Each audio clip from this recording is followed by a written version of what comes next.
Je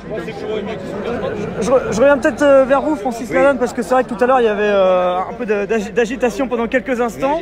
J'écoutais un petit peu ce que disait Jérôme et je comprends sa colère et je partage vraiment sa colère. Mais aujourd'hui, il faut bien comprendre que même la justice est instrumentalisée. Aujourd'hui, on est devant des monstres juridiques. Par exemple, aujourd'hui, on met des gens en garde à vue sans motif. Ça n'existe pas dans le droit international. On ne peut pas faire fi des droits de la défense. Aujourd'hui, il y a des gardes à vue sans motif. Mais une garde à vue sans motif, c'est comme une lettre de cachet du temps des rois. Ouais. Voilà. On va rester là.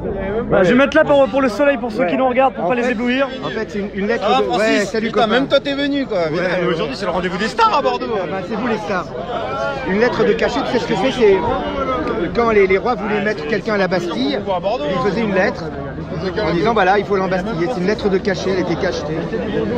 Et aujourd'hui, quand on met quelqu'un en garde à vue sans motif, c'est comme quand on embastillait des gens sur simple présentation d'une lettre de cachet. On est revenu à des temps immémoriaux. J'étais personne. Le seul qu'on a vu c'était Maxime. Qui normalement aurait dû être aboli par la République, quoi. Là, on est dans une dictature, on est dans ce que la République a baptisé la tyrannie, c'est-à-dire un pouvoir un gouvernement où tous les pouvoirs sont confondus. Il faut l'article 16 de la Déclaration des droits de l'homme et du citoyen, qui est le document fondateur de notre Constitution, mais en plus, dont depuis une jurisprudence de 1975, qui depuis est considéré comme un élément de la Constitution. Bonjour madame. Bonjour madame. Il est dit, merci madame, merci à vous. Il est dit que tout gouvernement qui ne garantit pas les droits et dont les pouvoirs ne sont pas séparés n'a point de constitution. Aujourd'hui, la France, si on se réfère à sa constitution, n'a constitutionnellement plus de constitution. Bon. Et c'est ça que nous sommes en train de dénoncer. Dans l'article 2 de la Déclaration des droits de l'homme et du citoyen de 1789, toujours le même document, il est dit que les 4 droits de l'homme sont la liberté, la propriété, la sûreté et le droit de résistance à l'oppression. Ce que nous faisons dans la rue, nous exerçons un des droits de l'homme, un des 4 droits de l'homme tels que définis par notre propre Constitution. Nous exerçons le droit du citoyen et le devoir du citoyen de résister à l'oppression. Le peuple français est opprimé par un tyran et par ses sbires. Et donc ce que nous faisons dans la rue, non seulement est légitime, mais c'est légal. C'est un droit constitutionnel, le droit de résister à l'oppression. Il y a un terme qui pourra peut-être faire réagir certains, c'est le terme de dictature. Comment vous le justifiez? Ben, je le justifie par les éléments que je viens de donner. À partir du moment où les 3 pouvoirs législatifs, exécutifs, judiciaires et on peut dire aussi médiatiques et économiques aujourd'hui sont tous rassemblés dans les mains de la même personne, nous ne sommes plus en République, nous sommes dans ce que la République appelait la tyrannie. La tyrannie, dans notre hymne national, contre nous de la tyrannie. Salut copain. Et la tyrannie, c'est la dictature. La dictature est un synonyme de la tyrannie. Et du coup, c'est quoi? C'est le RIC permet de changer tout ça? Oui, oui, c'est pour ça qu'il nous faut le RIC. Il suffirait aujourd'hui de modifier l'article 3 de notre Constitution. Oui, l'article 3 qui dit que la souveraineté nationale appartient au peuple français, qu'il exerce par ses représentants. Ben, si c'est les représentants qui l'exercent, la souveraineté nationale, elle appartient à ceux qui l'exercent. Donc il faut abolir cet article, il faut le transformer, il faut mettre la souveraineté nationale appartient au peuple, qui l'exerce par le RIC, par voie de référendum, et qui délègue aussi sur des mandats impératifs des responsabilités à des représentants. Mais tant qu'on a des articles... Tant que, si tu veux, faut que tu restes avec le truc de sécurité. Ouais. On reste pas très loin. Ok. Tant que notre Constitution viole notre Constitution, nous n'avons pas de Constitution. Et si nous n'avons pas de Constitution, tout ce qui se passe en ce moment est illégal. Illégal, et tout sera jugé. Francis, ralentis. Alors, voilà, on est... Parce qu'il y a un peu de...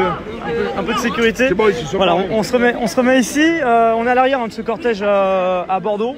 Sur les 20 actes des Gilets jaunes, vous avez participé à combien de... J'ai participé aux 20. Oui, mais pas à Paris. J'en ai fait 4 à Paris. J'en ai fait à Rouen, j'en ai fait à Toulouse. Mais tu sais, aujourd'hui, pour moi, c'était important de le faire à visage découvert. Et il y a des fois aussi, j'aime bien le faire à visage couvert. Quand je veux pas qu'on me reconnaisse dans une manifestation, tu me reconnaîtras pas.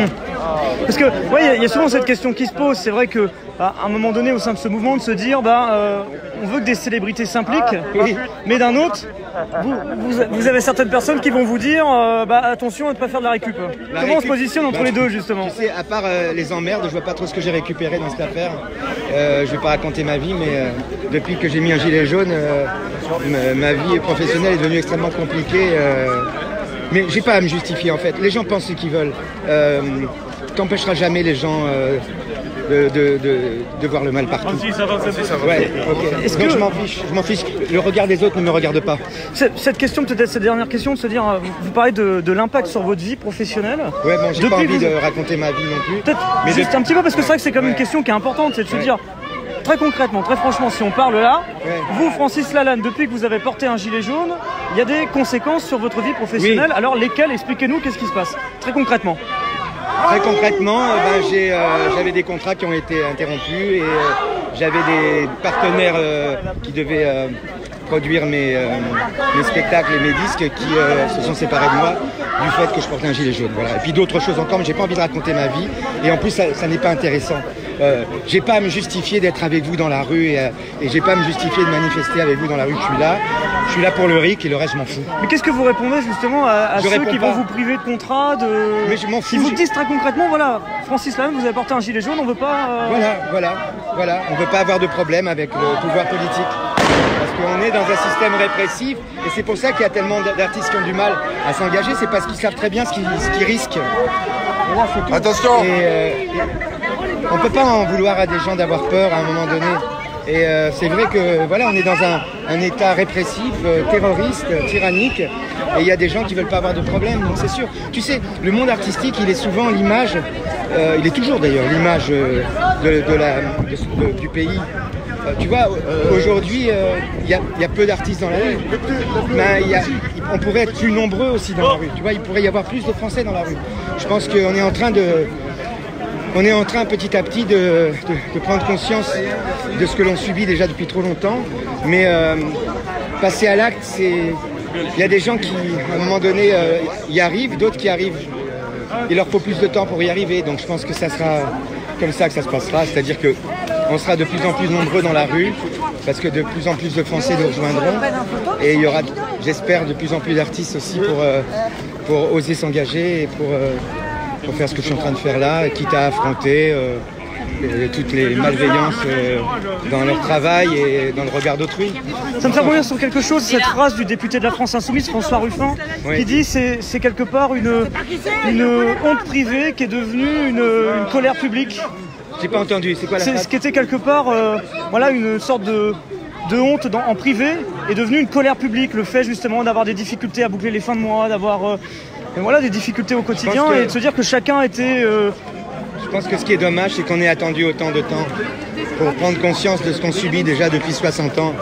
Et c'est dommage d'avoir attendu le dernier moment, c'est dommage d'avoir attendu qu'on puisse vraiment plus s'en sortir, quoi. Je pense qu'aujourd'hui, on est en train de prendre conscience que la solidarité en amont, c'est mieux que la solidarité en aval, quoi. Il faut commencer à anticiper. Il faut commencer à créer le monde dans lequel on veut vivre. Il faut commencer déjà à poser les bases du nouveau paradigme dans lequel on veut entrer. Il ne faut pas attendre le dernier moment, il ne faut pas attendre de ne plus pouvoir respirer pour mettre un masque à oxygène, tu vois. C'est quoi le monde idéal de Francis Lalanne? C'est un monde dans lequel on remplace la compétition par la coopération. C'est un monde dans lequel on remplace la dépendance par l'autonomie. C'est un monde dans lequel on respecte le vivant. C'est un monde dans lequel on est autonome. C'est un monde dans lequel on est solidaire et où on ne se laisse pas guider par le seul appât du gain. Et c'est un monde où, au lieu de sacrifier à l'hyperconsumérisme, on tient compte on n'a pas peur de ne pas avoir le dernier, tu vois, le dernier truc qui se vend, que tout le monde doit avoir. Tu vois, on n'est pas téléguidé par... tu vois ce que je veux dire? Enfin, je n'arrive plus à parler, je suis fatigué, mais en fait, tu vois, je dirais modération et pas hyper-consumérisme, tu vois. Consommer local, de saison, ne pas abîmer la nature qui nous entoure, respecter le vivant. C'est l'autonomie plutôt que la dépendance au système. C'est la responsabilité, le respect du vivant plutôt que ce qu'on nous impose. C'est la coopération plutôt que la compétition et l'implication de chaque citoyen dans la vie citoyenne, dans la vie civique, ce que nous sommes tous en train de faire là dans la rue, en nous réunissant pour demander la démocratie, parce que il faut arrêter de dire qu'on n'est plus en démocratie. On n'a jamais été en démocratie. Décider de qui va décider, ça n'est pas décider. Quand tu décides qui va décider, tu renonces à décider. Le système représentatif, c'est le contraire de la démocratie. Donc c'est vrai que... Pour vous, pas d'Assemblée nationale, pas de... Mais non, on n'a pas besoin de tout ça. Là, on a besoin d'utiliser aujourd'hui les moyens institutionnels pour changer l'institution. C'est pour ça qu'il faut investir le champ électoral. C'est pour prendre les manettes, et une fois qu'on a pris les manettes, on en finit avec tout ça. Normalement, avec le RIC, on n'a plus besoin de rien. Si on a le RIC, on a tout. Moi, je suis là pour le RIC et tout le reste, je m'en fous. Voilà, je suis là pour le RIC, parce que si on a le RIC, on va aussi pouvoir empêcher tout ce qui fait qu'on a une baisse de pouvoir d'achat. En fait, c'est en récupérant les moyens démocratiques qu'on va récupérer le contrôle de nos existences. Ils ne nous donneront rien. Ils ne nous donneront rien, ils nous donneront pas ce qu'on veut. Ce qu'on veut, il faut le prendre. Et voilà, c'est pour ça qu'il ne faut pas que ce mouvement s'arrête, qu'il faut qu'il continue. C'est pour ça que je suis là dans la rue avec vous. C'est parce que je fais partie je suis un parmi des millions. Voilà. Et je pense aussi que si je le fais à visage découvert, le fait que je sois un artiste, et ben ça peut de manière symbolique mettre ma notoriété au service de cette noble cause. Voilà. Et je prends tous les risques pour ça. Le risque d'être jugé et le risque de perdre mon travail. Voilà, mais ça c'est... Ce risque-là, tout le monde le prend là, dans la manif. Il n'y a pas que moi qui le prends. Tout le monde a des problèmes à son boulot, tout le monde a des problèmes parce qu'il a un gilet jaune. On va voir.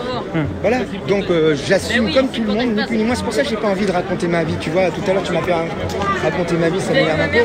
Parce qu'en fait, tout le monde est dans la même situation. Et j'ai pas moi, si tu veux, c'est pas plus grave pour moi que pour les autres. Tu vois. Voilà. Merci beaucoup Francis Lalanne pour ces quelques minutes en direct sur Brut. Merci beaucoup. Bonne journée.